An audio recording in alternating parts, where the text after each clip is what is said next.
Hi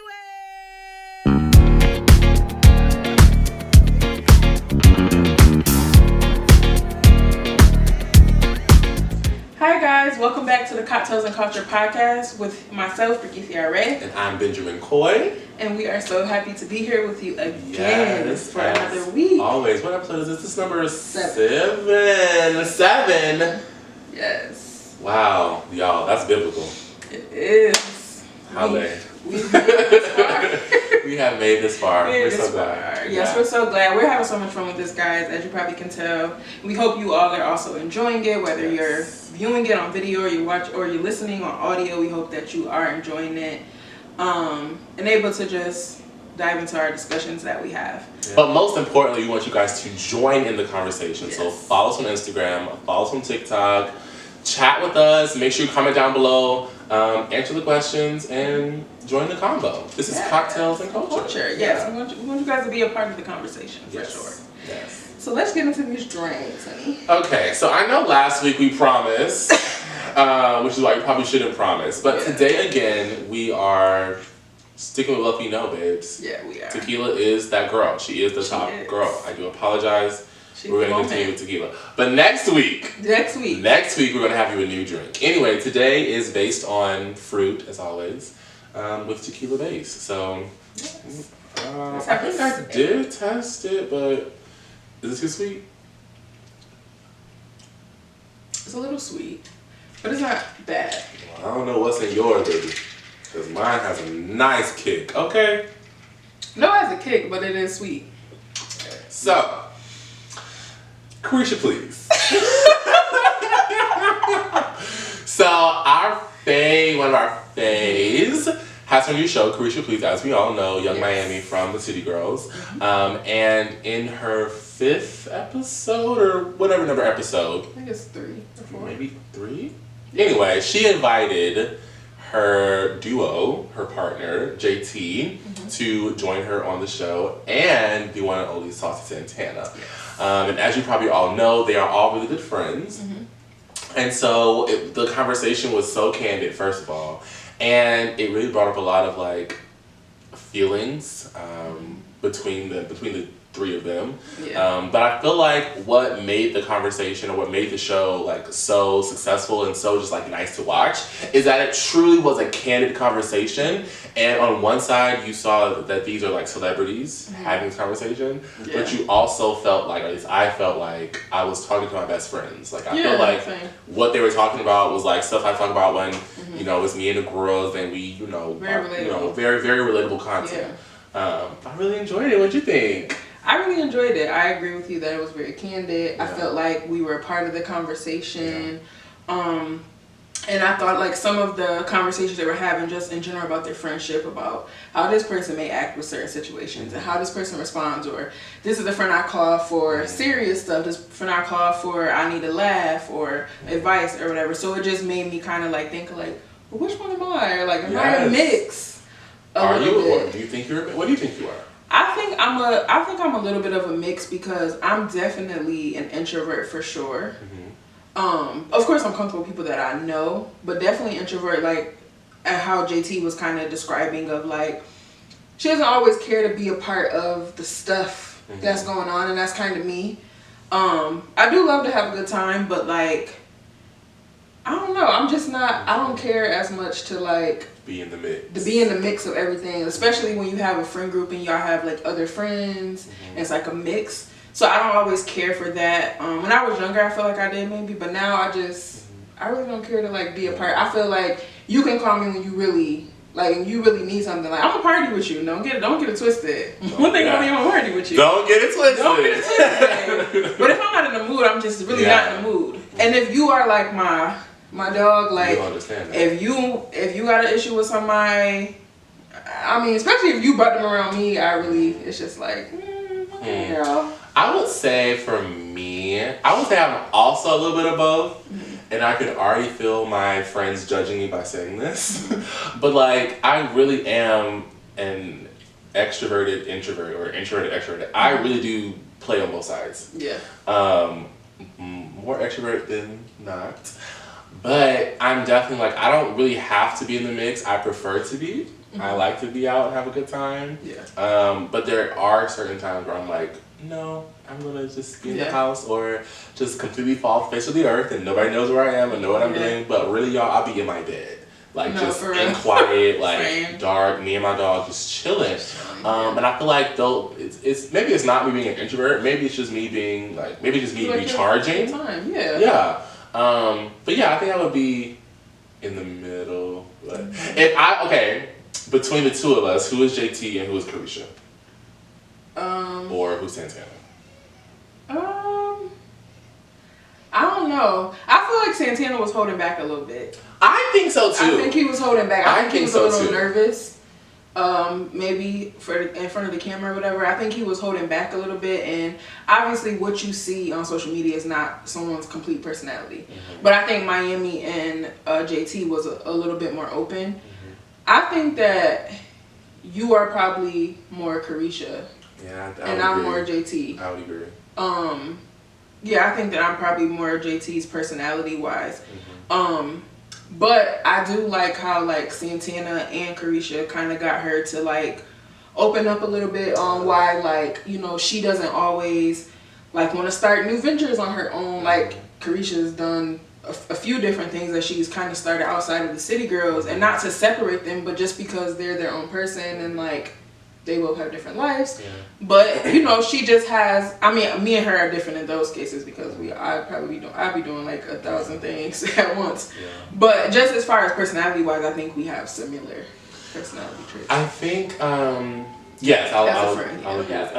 Another thing that JT brought up, or that Carisha brought up in the show, was people's comments, like on social media and just in general, on Carisha doing all these things like the show and, you know, like her brand deals and whatever, and just being like forward facing, and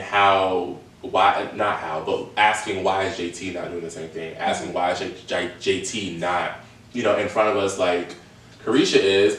And to some, at one point I thought they were breaking up, just because Carisha did start to do like a lot of stuff. And in the same vein, like Chloe and Halle, I thought they were breaking up, but apparently they're still having music or whatever. So I think for the girls of us that think that way, or that think they're breaking up just because we don't see them together all the time.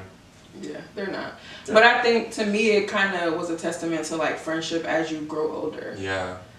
Because I've been having this conversation with one of my friends recently, and like, sometimes you just really and truthfully grow apart from people. And it necessarily doesn't have to mean that it's like in a bad way or anything like that, but it's just like sometimes you're just not always going to be on the same path as your friend that you think that you will be friends with for your whole life. Sometimes it just doesn't work like that, and the communication may change. Like, you know, you get more priorities, you may start having children, you get into a serious relationship, you may move away. Like, your relationship changes with people as you grow older and you have more responsibility and your life continues to grow. So I think JT is just probably at a different space, and Miami is just more outgoing than JT is. I mean, Santana said it the best, that JT really has been through a lot. Yeah. She's been through a lot. And I'm sure that had a lot to do with, like what she said, I don't have any desire to be all out in the public. I just want to chill and be in my house. She said I'll be with my man, my dog, and all that stuff. And I feel that, like, she's sitting at home making money. Why is that such a bad thing? Her man paying the bills. She been taken care of. They don't have kids. Yeah. They're still in their 20s. They're just chilling. And like she was saying, like, I do want to go to the club and have fun and twerk, but I don't want you to record me. Yeah. Like, everybody is different. That's another thing that I thought about. I was like, okay, well, maybe, is it that JT really is an introvert? Or is it that fame has changed her into an introvert? Oh, I definitely think it's because she was also bringing up good points about Twitter, and how cancel culture and all that stuff, how that derived, and how back in the day, Twitter was a mess. And I mean, it is today, but like back in the day, all that stuff people are saying, or that people were saying within reason, was just like it was Twitter. Yeah. You know, you talk about your faves and then you go buy their albums the next day. Right. Like, that's just what it was. And you don't really think about it. And they didn't think about it because they were, you know, regular people. Right. And then she said that this was happening, or this transition of Twitter happened while she was in jail. And she said that when she got out of jail and she went back to her old tweeting ways, and at that point, obviously, they were the city girls, like they were the city girls. And so she started to get a lot more scrutiny. Yeah. Because of what she was saying. So I'm thinking, like, is she truly an introvert? No, I don't think so. Because I think she is one now, maybe. Mm-hmm. But I think, like she said, like, you know, from people bringing up old tweets, or she's nervous about, like, you can get insecure, even more insecure when you're in the fame and you're in the spotlight, because it's like everything you do, you don't know how people are gonna look. Does my outfit look okay? Does my body look okay? Does my face look okay? Is my hair okay? Like, and like, you know, you're getting judged constantly. So it's like that can, like, you know, bring someone down to be like, you know, I can't be myself. Because she was saying, like, a couple years ago, I didn't care. Like, I was doing me, I was having fun, I was, you know, living my life. But now it's just like a different thing, because everyone is like, all eyes are on her right now. So I don't know. I think it's tough, and it sucks. Like, that's why I will always say that I would never want to be famous, just rich. For me personally. Yeah, actually, would I want to be famous or do? Well, first of all, no, I don't want to be famous. Let's start there. I don't want to be famous. I would rather have a craft that I do very well, that I do very well, and be known for that. Yeah, same. Do I want fame? Yeah. I don't know so much that I want fame. I think paparazzi's a fun thing.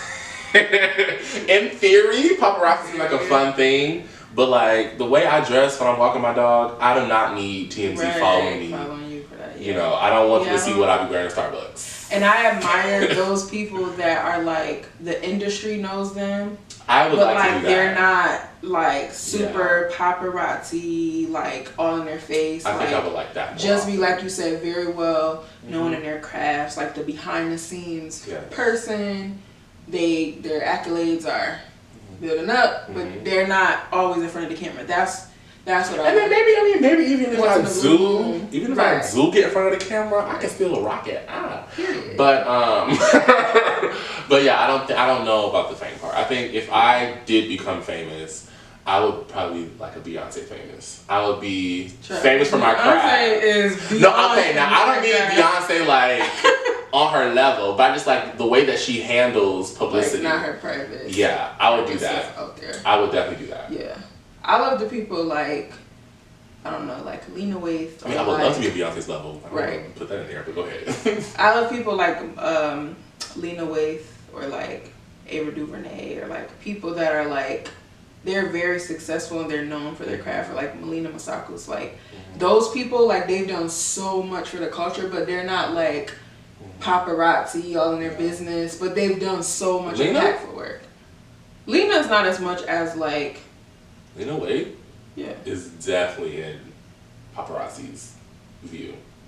I mean, yeah, but I feel like she's not like, I have never seen like a whole bunch of drama about her. I mean, I know like her and her wife got divorced. I mean, like, of course, if you're around celebrities and you're in the mix, people are gonna like know who you are. Like, they know who Ava is, they know who Melina is. Melina's done a lot of Beyonce's videos. Like, if someone saw them in public, they would want to take a picture. No. I would you wouldn't want that either. Yeah, no. I mean, I'm just saying as far as people in my personal life. Gotcha. Cause like, we don't really know all that what they got going on. Like, we don't. But they're successful, really powerful. They have their stuff going on. They've continued to build their accolades up, but it's still like, Issa Rae is also a perfect example. Issa Rae is a perfect example. Perfect example. Yeah. Like, she is well known, but still, okay, yes, but still, if paparazzi saw her, they would take pictures of her. Yeah, but no, that's not what I don't mean about paparazzi. I'm just saying personal life. I'm saying personal life, because if you're seen in these lives, like Issa's with all these huge celebrities, she's a celebrity herself, but Issa won't even wear her wedding ring. Like, she acted like she was at somebody else's wedding for her own wedding. Talking about, and it's like an impromptu photo shoot with a wedding dress. Like, she doesn't even allow us to be. And honestly, when I first saw it, I was like, oh, did she like model for Vogue weddings or bridal weddings? She's so what? But I love that about her, because it's like, you have to protect your piece. Like, you do. You give so much, And it's like, I want to have my relationship and children I want to have all something that that to is not for the myself. world. Yeah. Right, and my family, like, even like Cardi, she protects her family so much. She always says that, like, she doesn't like her mom and her dad and all that, being in paparazzi and like all that stuff. Like, she keeps her family really locked in. So, I believe, well, this week I'll just say, Adrienne Bailon and her husband Israel Houghton announced their arrival of their new baby. So it was. When is she's not pregnant. Oh. So she had she had some issues like with IVF and like having a baby and all that for a couple years now since they've been married. I think it's been like 5 years. And she's talked about like on the real about her wanting a baby and all that or whatever. But yeah, so they finally had a baby. I'm so happy for her. Yes, I'm so happy for her. I love Adrienne. She's so sweet. First of all, she is very sweet. I love her. I'm glad that she is now a mother and that Israel is now a father. I love their little YouTube situation. That was so fabulous. But Adrienne, I'm also very proud of her for another reason, because her and a couple other, like a very small amount of Disney stars are doing so well. Yeah. I'm very happy to hear her like just thriving, having her own. Yeah, I mean, so many child stars that are like, didn't have the best experience and didn't have those protectors, like family wise, like a Britney Spears, or like people, Amanda Bynes, or people like that, like that just didn't have that support around them. But no, really happy for Adrienne and Israel, new baby. They named the baby Ever Houghton. Yeah. Ever? Like Ever? Yes. Huh. Interesting. Y'all know celebrities name their kids. Interesting. Ever. And okay, now. and Saint. Well, Saint now, is like, okay. Blue Ivy. That's a name. That is a name. I know I sound like a Beyonce fan. I don't care. But that's a name. Blue Ivy? I would not name my kid Blue. I don't think it's a bad name, but I feel like Blue. Her name is Blue Ivy. You gotta say everything. You're right. But I still feel like that's a celebrity kid's name. Yeah. Like, it's not North like a normal. Is definitely. Like Northwest. Like, Chicago. Like, is definitely a celebrity baby name. Yeah. I feel like it's a celebrity name for sure. If you're a celebrity, what would you name your baby? What celebrity name, what celebrity type name would you name your baby? Or would you name your baby a celebrity name? Type name, I guess. I'm trying to think of a celebrity that I like their kid's name, because a lot of them just be having crazy names. I don't know if I like any of the celebrity names. Okay. I'm trying to think, but I don't think I love any of the names that they have. I feel like everybody tries to do the one syllable thing. So yeah, that's not really my jam. But just in general, do I want to tell you my future baby name? No, we want to wait. We gonna wait. Because they gonna take it. They gonna take my baby name. I'm not telling you that. What would you name? Would you keep a name? Child, do I want kids? That's the first question. I forgot. Do I want them? I love being an uncle though. I love being an uncle. I can, because I love my nephew. I really do. But Uncle Ben or Uncle Trey really like kids. Yeah. Okay. That's very interesting. Dogs is probably enough for me. Yeah. Dogs are a lot of work too. Yeah. Kids, I don't know. Kids make me nervous. Because like, this is like a little life. And you are responsible for developing it to be a good human. That, I feel, is a lot of pressure. Oh, for sure. Like, and I mean, I could do it by just modeling how I am, darling. But like, I feel like sometimes that's not enough. You have to like. Yeah. Well, I don't know. I don't feel like no one is perfect, so. Right. You do the best as you can. Right. And you're right. That's my thing, right? Well, first of all, I'm young. I'm 24, so I can't even see myself having a child right now. Okay. Yeah. But I think I would want to be perfect. Obviously, you can't. Yeah, you can't. But I would want to be. I would want my child to be like, my childhood was so fabulous. Yeah. And my adulthood is also fabulous because my dad was just fabulous and amazing. No, same. I think about that a lot too. It's like, I just want to raise my kid right. Like, I don't want them to be like spoiled, but I don't want them to struggle. And it's just like so much so much, like, so much stuff that, like, and I've been seeing a lot of stuff about, like, soft parenting and all that stuff. What's soft parenting? It's basically like, well, I don't know, or I'm assuming because you're from the South that your parents were the same way, but, like, they're just like, I said so. Like, I'm the... Oh, you doing it because I told you to? Yeah, like, basically. Okay. So soft parenting, soft parenting is like, let's say if your kid keeps getting in trouble or getting bad grades in school or something like that, and like normally our parents, we maybe used to them saying like, you better get this together or you're gonna get your behind whipped. Okay. Versus soft parenting would be like, well, what is going on that you are acting out in school with someone teasing you? Are you having something personal going on? Are you dealing with something internally? Or like, what's going on? Or, you know, like allowing them to express themselves a little bit more versus like, I'm the parent, I'm right, you're wrong. Now, what would you do? I feel like it has to be a balance for me. That, yeah. Mm-hmm. Because I really can't imagine me bargaining with a 5-year-old. Yeah. Like, if you do this, I'll give you like, this. Yeah. Please, can you clean your room? Because if you clean your room, like. I definitely would say hard parenting or whatever the opposite part. I feel like that sets the foundation. Like, I feel like I'm telling you to do this because I am the authority. Yeah. And this is how it's gonna go. Because later down the line, you'll understand more why I am saying this. Right. But I feel like growing up, I feel like my parents were honestly a little bit of both. Mm-hmm. Now, I mean, and also depended on what it was, you know.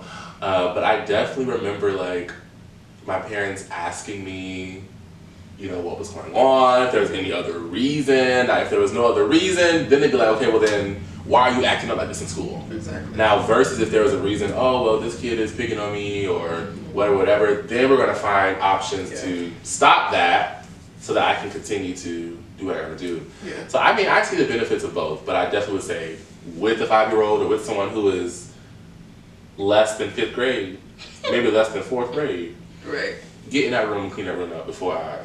Exactly. Okay. Yeah, I definitely think that's a balance. I feel like my parents were like a mix kind of too.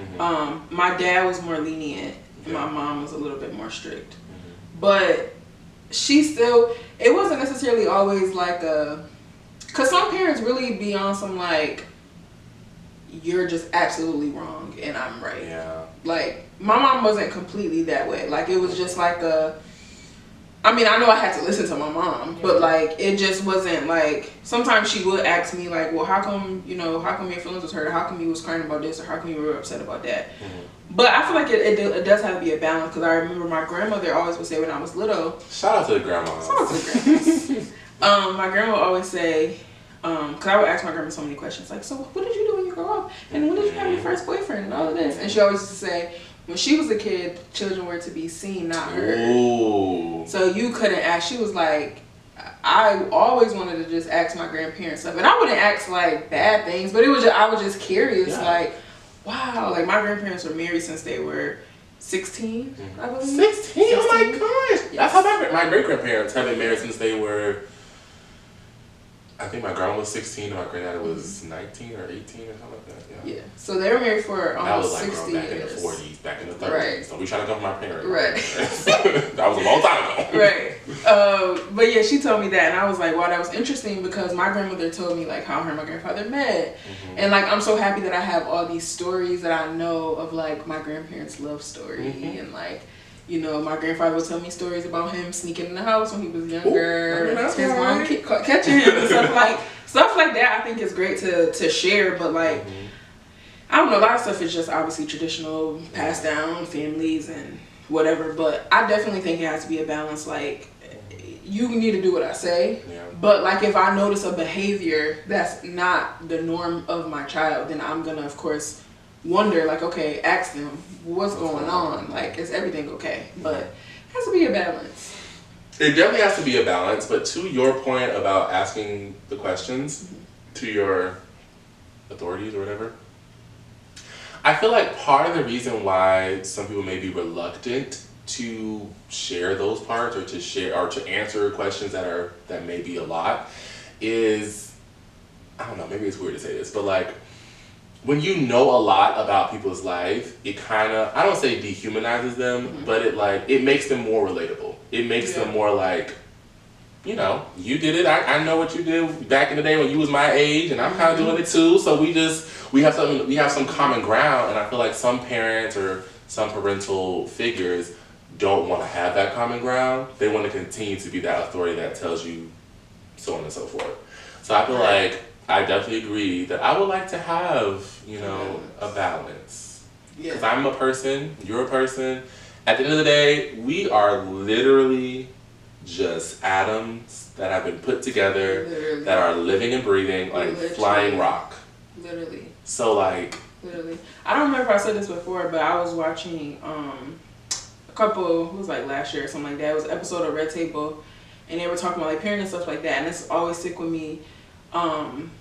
Gammy, which is Jada's mom, she was saying that basically when it comes to like forgiving your parents or something like that for different things that you may have been upset about growing up or something like that, like obviously no one is perfect, but on top of that, like literally before we got here, our parents were just like souls in this world, and they were just like us. Like my mom had me at 28, 29, my age, right? So like she was just like living her life like me. Wow.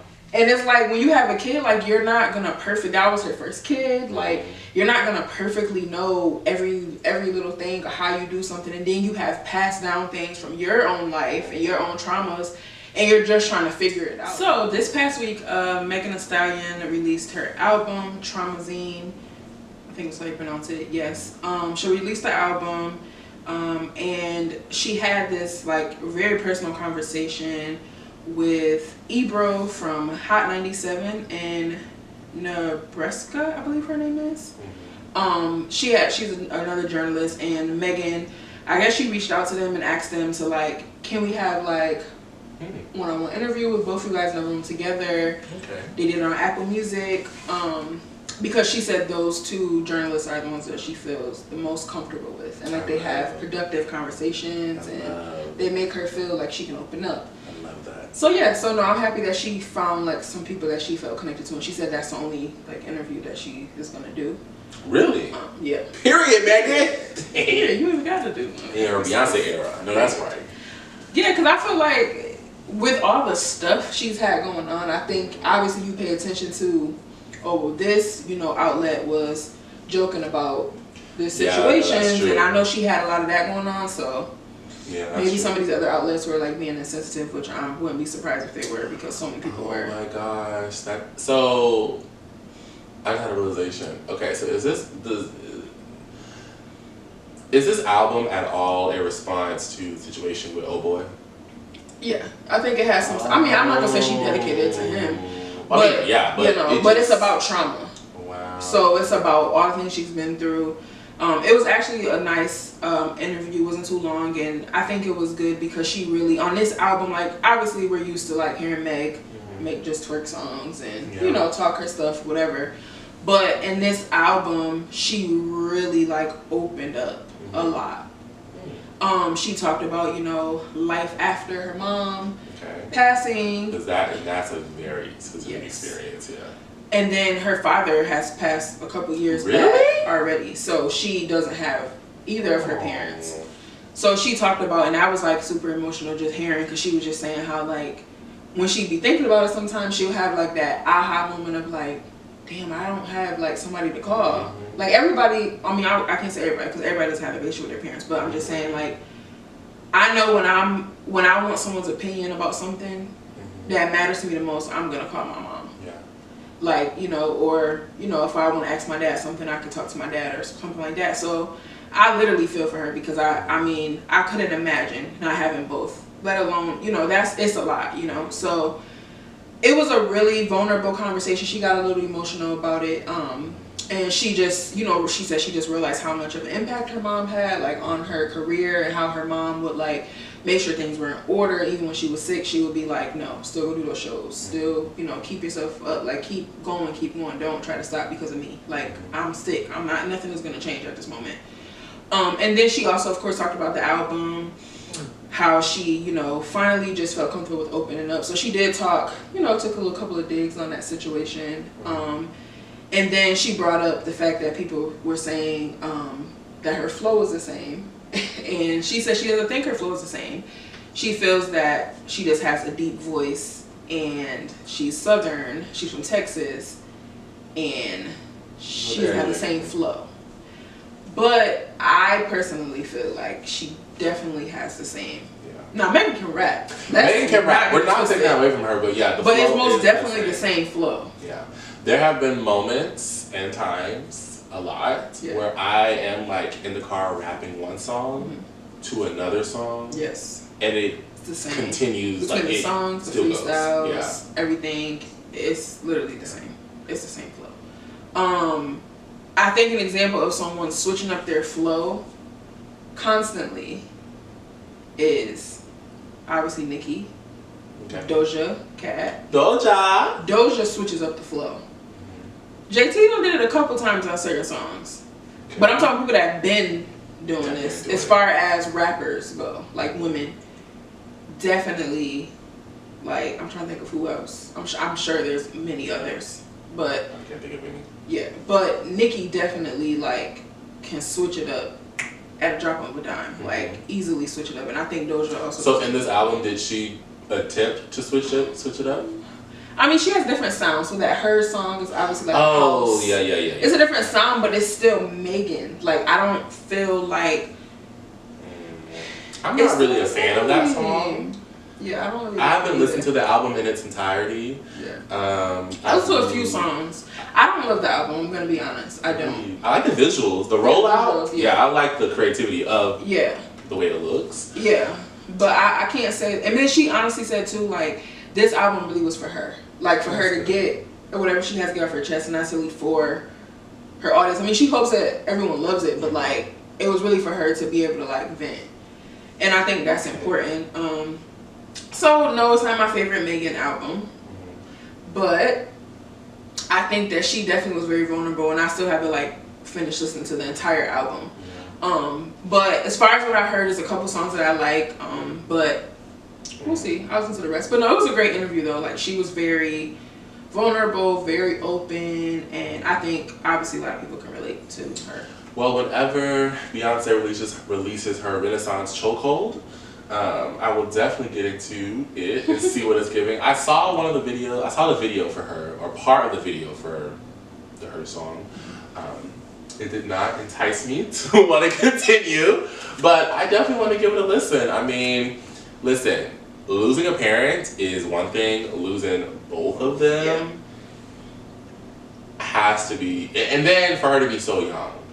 And like, I resonate with everything she said. You know, it's no secret that my mom passed away a couple years ago, and realizing what life is like after her passing has been a couple years ago, it was last year. Realizing like what life is after her has been very weird, uncomfortable, difficult, just because I find myself driving down the street or just like doing random things, like, oh, I'm gonna call my mom and see what she think about this. Don't have that, right? Thankfully, I still have my dad and a host of grandparents and great-grandparents and friends I can call. But your mom is your mom.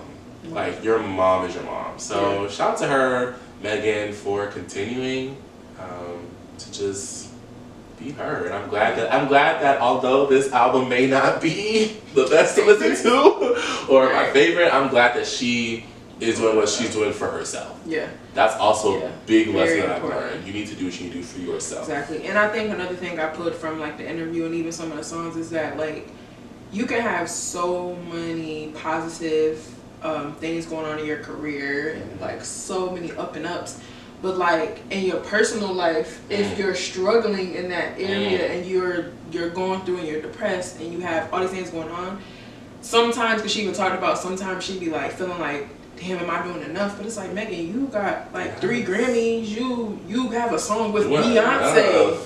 Like, literally, like, you have so much going on. But that just goes to show right there, like, thank God for those things. And thank God that we can achieve different goals. But, like, if you're not happy inside for real, that shit really don't matter. It really don't. And I know that, like, definitely. Like, I've definitely experienced that myself. It's like, if you have personal things going on, you know, you have successful things, you're going through things, whatever, and you're happy, like, oh wow, I'm doing this. But sometimes when you're like in the midst of going through your personal things and all this other positive things happening to you, you're like, you're not even really taking in because you're trying to deal with the other personal stuff. Everything else, yeah. Right, and it's like sometimes you get people around you that say like, do you realize that you just did blah blah blah? Like, and then even still in that moment, you're probably like, oh yeah, that's cool. Oh my God. Now what am I gonna do over here? Yes. So it really takes yourself to take yourself out of whatever is happening to really be like, okay, wow, I really am that girl. Period. Like I really am doing the things. Like I really. Yeah. Sometimes you gotta step back and like smoke the coffee and like realize like what is really going on. And I have to remind myself that all the time. It's just another reminder that your mental and personal life is always the most important to me. Always. Outside of the success, all that stuff is amazing, but like as long as you are internally happy, content, and just it's hard. Okay with everything in life, that's all that really matters. I agree. That's all that matters. So remember that, guys. Love you, Megan, and we wish much success. Yes. Continued success, personally, professionally, and mentally, emotionally, all those things. Love that for you, Megan. I'll keep this one off. Okay. So, Real Housewives of Atlanta. I'm gonna be honest, y'all. The season, I'm snoring. I'm snoring. I'm not even like same arguments, same people, same fake reads. Bravo know how to edit though, because they edit these trailers like something is really going on, but it really isn't. It's no shit. But my good friend over at Aaron, at the House of Aaron, shout out to Aaron, reported that there may or may not be a possibility that Portia will be asked to return to the Real Housewives of Atlanta. But here is the gag. Guess how much they are trying, or they want, or guess how much they're, what am I trying to say? Guess how much is on the table. How much money is on the table? $5 million. There's a possibility they will be offering her. Would you take it? If I was Portia. But then at the same time, Portia's giving very That's what I'm saying. 1 week London, $5 million to Portia right now is probably like 50 cents. Yeah. That's probably going to go into. That's how much probably is Simon coin? I know he got a good coin. Well, let's look it up. How much is the coin? What is Simon's net worth? Yes, because what's his last name? Gobadi or something like that. Gobadi. What is the coin looking like? Because he's a film producer. He got a couple coins. He was only married to Fallon for 3 years. Not even 3 years, 2 years. Yeah, they weren't married for that long. He's older though. Well, he's 57. Yeah, but Fallon is like in her 20s, isn't she? Or 30? I don't know, man. They got his weight on here. What is this? His net worth in 2022 is approximately $40 million. I mean, that's a lot. But that I don't is really know if it's more than that or if it's less than that. But I feel like $5 million is a cute little pickup. That's a lot. Yeah. But is that for one season though? I would assume. Because I hope it ain't no like $5 million 2-year contract, because it would have been a hell. What if it's $5 million per episode? No, I'm kidding. Girl. No, I'm kidding. Girl. But no, I feel like it's $5 million per season, or for the season. Oh, I would take it, but then it's like, Didn't she already leave though? Like once before? I don't think so. I think it's the first time. Oh. Nene was the one that was always leaving.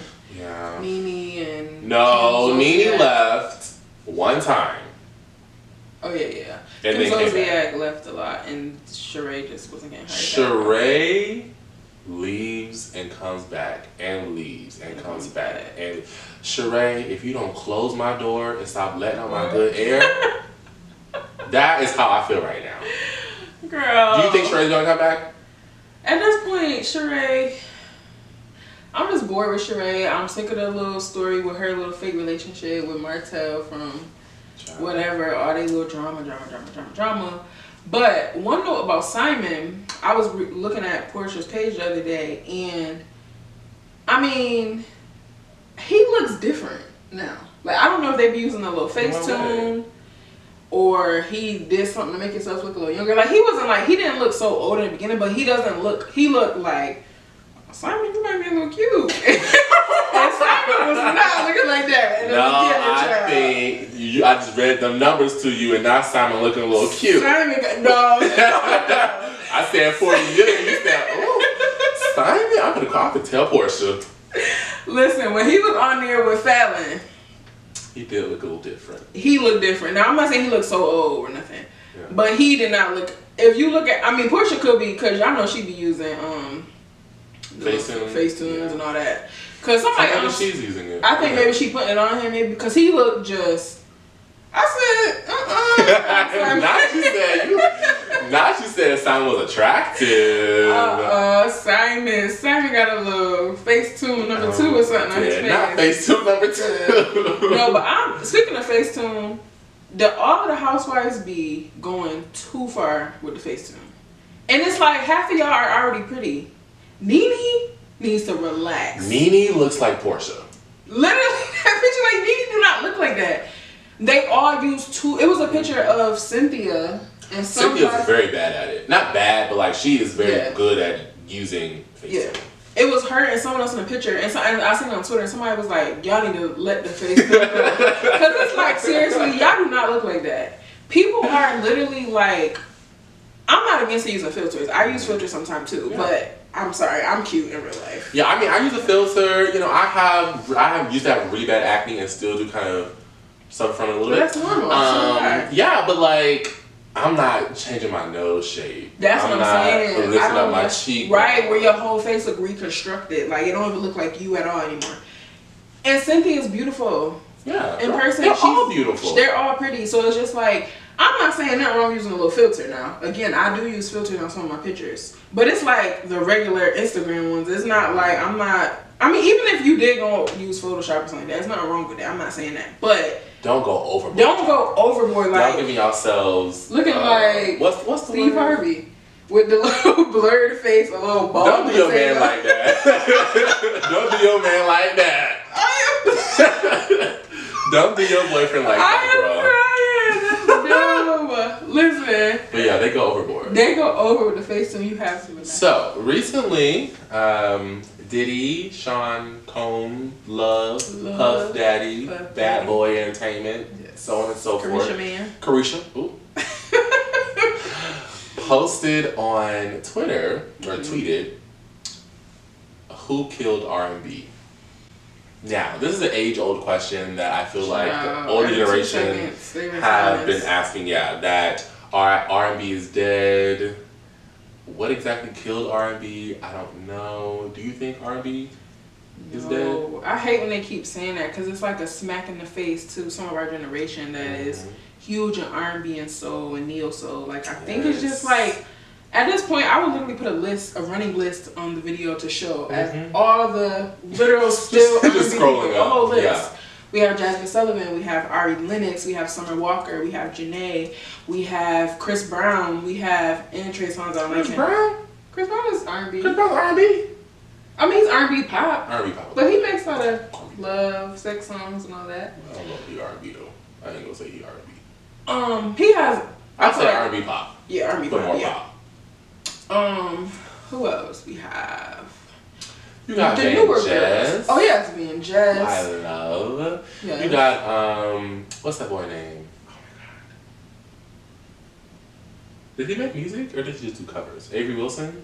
Oh yeah, he's still. I mean, he's not, but he's still like an artist. Yeah. But what's making them say that? Are they saying that because their faves are no longer making music? Kalani, Tink. Like there's. Who is Tink? You don't know Tink? Tink of the Bangers. What? Who is Tink? Tink. She's an artist. She's from Chicago. She has like tons of music, R&B music. She's good. You probably heard of her. I probably know who this is, y'all. I'm so bad with name recognition. I'd really be like, who? She's our age too, but she's been out for a long time. Oh my god, no, I've never heard of Tink. Yes. 2014? Yeah. Oh, she been out for a minute. Yeah, she's like our age, literally. She's like in her 20s. Girl, I thought she was talking about Tank and the Bangers. Oh, no, not Tank. Victoria Monet. Oh, I love Victoria Monet. Like, come on. Miguel. Like, stop playing Eric Bellinger. Yeah. They're there. So, what was the conversation like? What is that? But I don't know. I feel like the older generation always trying to, like, discredit our generation. Like, oh, R&B is dead and blah, blah, blah, blah. But it's just like... Yeah. I mean, it's a cycle. Honestly and truly, I realize that type of thought process is the constant cycle. Right. And if you feel like it's dead, then get some new artists. Diddy? Hello. You're the main one with the power to do so. So what you mean? Exactly. Ella Mai. There's plenty of the young and the rising. Shoot up. And she has a lot of songs. Benji, you just don't listen to her, but she has great mixtapes, like R&B mixtapes. She has way more songs than Boot Up, trust me. Comment below if you listen to Ella Mai. Maybe it's just Boot Up. She has mad songs, Benji. Okay. She does. Sure. I'm sure she does. No, she really does though, seriously though. She really does. She does. But I mean, everybody may obviously not listen to her, obviously.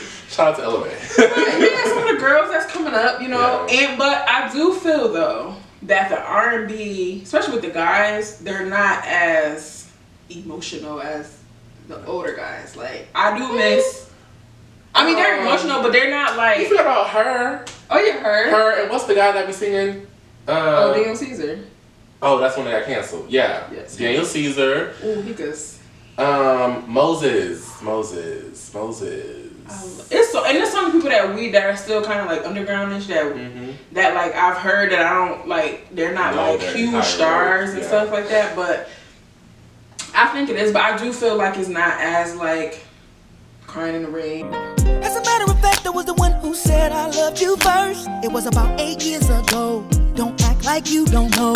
And all that no more. Like it's not that, but I don't know. It just shifts. It shifts. Yeah. It shifts. And then we also have, the introduction of like electronic music. So a lot of the backing, like a lot of the instrumentation of the music has changed. And so maybe that's what he's referring to. But it's not, I don't feel like it's been a bad change. I just feel like things progress over time. And that was one of the progressions. And things change. But I love R&B, like, over everything. Love R&B. Like, love listening to Monica and Brandy and shout out to Monica and Brandy. Faith Evans, and like these are people my mom listened to when I was a kid. So like that's the type of music that was on that was on V101.5. Shout out to Duval. Y'all know what V101.5 is. I miss that. Well, I don't say I miss, but like that type of music. Charlie Wilson. Mariah. Mariah? Yes. I don't know. I just feel like I don't know. Mariah gives me pop. I mean, I guess she is R&B, but she gives me pop. She has pop songs. She has crossover. Okay, so then that's the thing. But she definitely has all of her, like most of her, not all, but she definitely has a few solid R&B. So what makes an artist an R&B artist versus a pop artist? What makes Mariah Carey an R&B artist? I think literally just releasing R&B music. I mean, some of the... Is Beyonce R&B or is she pop? I feel like she's like a mix. I feel like she has some R&B and she has pop. Like... what is pop? Is pop like a sound or is pop just literally popular music? That's an age-old question. I think it's like popular music. Like it kind of is not... It's like radio hits. Things you can put on the radio... I mean, some R&B songs you can, but like radio pop hits, like how Nicki Minaj did, like Super Bass and things like that. To me, that's like crossing over. Like when Chris Brown, I'm trying to think of like ×3 and like those type songs that are like pop songs. But Your Man Ain't Me and Poppin' and all that from the first album from Chris Brown, those are most definitely R&B songs. Like his whole first album was pretty much R&B. He didn't get into the pop stuff until like a couple of years down the line. Rihanna, some people feel like Rihanna is just a pop artist. I think she's mostly does have pop music. Yeah, I don't think but she has a couple, like, you know. She has a couple R&B, Love, and Dubby, but I don't. But yeah, she's mostly. And then there's like the intersection with like neo soul. Like Janae's looked at as more like a neo. Yeah, I don't really. I mean. And even Ari, some people feel like she is, but I feel like she's more so like soulful. I don't feel like she's. I don't know, because when I think of neo soul, I think of like. Jennifer. I mean, not Jennifer. Jill. Yeah. That's a different her too. I don't know. Jill Scott. I think of Erykah Badu. Yeah. I think of. What's that lady? I am not my hand. So, do you feel like, because I know people say, like, for instance, for us, for like being from like New York and upstate New York, it's like Foxy Brown and Lil' Kim were like our people. Do you feel like Trina and like the Girls of the South and like Jackie O and like all those ladies, like, do you, or even Kaya, I mean, some people like Kaya, but do you feel like those were, I mean, we're obviously a little younger, but do you feel like did your mom listen to Lil' Kim too, or did she more so listen to like more the Florida based girls? So my mom really was not a rap girl. Okay. My dad had all the right, other rap. Okay. But with him, no, I did not listen to Lil' Kim or Foxy Brown or even, and I feel bad saying this, but or even realize who they were until like later down the line, like maybe late middle school or early high school. Well, yeah, I mean, we probably shouldn't have been listening to their music. I mean, yeah, we should have, but you know. But in the car, it was definitely more of like Trina. More Trick Daddy. Right. Kaya only had like, yeah, a couple of little songs. But yes, she was definitely, so I will say yes, geographically speaking, that did influence who we would be listening to. Obviously, because Trina is from Florida. Like, we're going to spin her on the radio. We're going to spin her at the club. I mean, I wasn't at the club when I was 12, but we was spinning it. We was going to spin it. I remember, what's the song, I got a so big like the sun. Baby, why were we in 3rd grade singing that on the playground? We were singing Kaya's song. Which one? Stevie. No. Oh, my man. Yeah. Well, I went to the. I went to the other one. Like, that's the most famous one. But yeah. But yeah, nobody's listening to her too. But I think that's funny how it's like a difference, or like in New York people, like it's Jay-Z and all those people versus like you said, some of the more like southern-based people from, and like if you're in Florida or Georgia or wherever, like we have a different people that are like our top. Now, I mean, I'm sure Lil' Kim and Foxy Brown and T.I. and whoever else was in other areas of the world, I'm sure they were still being played, but like, the Florida girls are always going to be, you know, top. I think that brings us to who we're raising a glass to this week. Who needs a drink, honey? Who we're giving it to. T-Pain. Well, I would like to give raise a glass to Nipsey Hussle because it was his birthday on Monday, and he also received a Hollywood Walk of Fame star. So congratulations and rest in peace, Nipsey. Happy birthday, and your legacy literally will live on. Yes, and I want to also raise a glass and give my drink to Kenan Thompson, who also received a star on the Hollywood Walk of Fame, which is, I feel, long overdue. Very long overdue. Considering the body of work that Kenan has, like, garnered. Like, a child star he's another child star that has made a very seamless transition into adult acting. So, shout out to you, Kenan. Shout out to you.